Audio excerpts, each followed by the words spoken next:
সমন্বয়ক উপদেষ্টা গুনে আবার নতুন নাটক শুরু করছে। এগুলো এতদিন ধরে মুক্তিযুদ্ধের বিরোধিতা করছে, মুক্তিযোদ্ধার বিরোধিতা করছে এবং মুক্তিযুদ্ধের বিরোধী দল জামাতের লগে হাত মিলাই বাংলাদেশের বিরুদ্ধে ষড়যন্ত্র করছে। কিভাবে জাতিসংঘ পরিবর্তন করা যায়, বাংলাদেশের পতাকার রং পরিবর্তন করা যায়, বাংলাদেশের নাম কিভাবে পরিবর্তন করা যায়, এটার লাই ষড়যন্ত্র করছে। তারপরে বাংলাদেশের মানে মেইন শত্রু, প্রধান শত্রু পাকিস্তানের লগে হাত মিলাই পাকিস্তানের রাষ্ট্রপ্রধান হেরে আনে ডক্টর ইউনূস সহকারে এগুলো মুক্তিযুদ্ধের পক্ষে কথা কয়।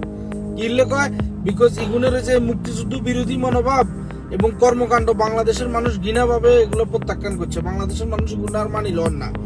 বিএনপিও মাঝে মধ্যে প্রতিবাদ করে। এগুলো যখন চারিদিক থেকে খিসা খার এগুলো এখন এই যে মুক্তিযুদ্ধের পক্ষে কথা কয়। তারপরে বঙ্গবন্ধুর লেখে বঙ্গবন্ধু একজন নেতা আসিল, তারপরে স্বৈরাচার হয়েছে। তোর বাপে দেখছিনি বঙ্গবন্ধু স্বৈরাচার? বঙ্গবন্ধু যে বাংলাদেশের জন্য যে অবদান আছিল, তোর বাপ চোদ্দ দৃষ্টিকোণকার আসেনি রে। এই পালংবাদের বাচ্চা গল ইনচার কেউ যুদ্ধ করছে নি রে, ওলা মাইয়া হাতে বকুল বিদেশ যুদ্ধ করেছে।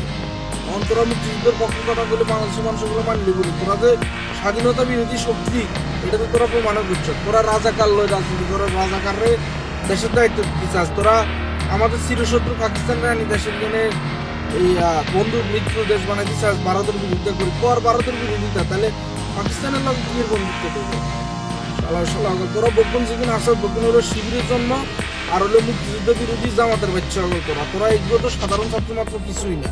জামাত ষড়যন্ত্র করি আমেরিকা থেকে বিভিন্ন দেশ থেকে জামাতের যে পলাতক নেতারা ডোনেট করি এই আন্দোলন ঘটাইছে।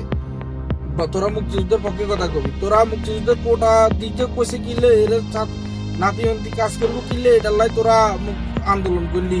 তারপর মুক্তিযুদ্ধে আব্দুল্লাহর গলায় জুতার মালা দিলি, মুক্তিযুদ্ধে একজনের মারি মাথা ডালাইলি। মুক্তিযুদ্ধে তোকে আমলে বেশি লাঞ্ছিত হয়েছে। মুক্তিযুদ্ধের সম্মান তোরা দিচ্ছি হালা পালংবাদের বাচ্চারা।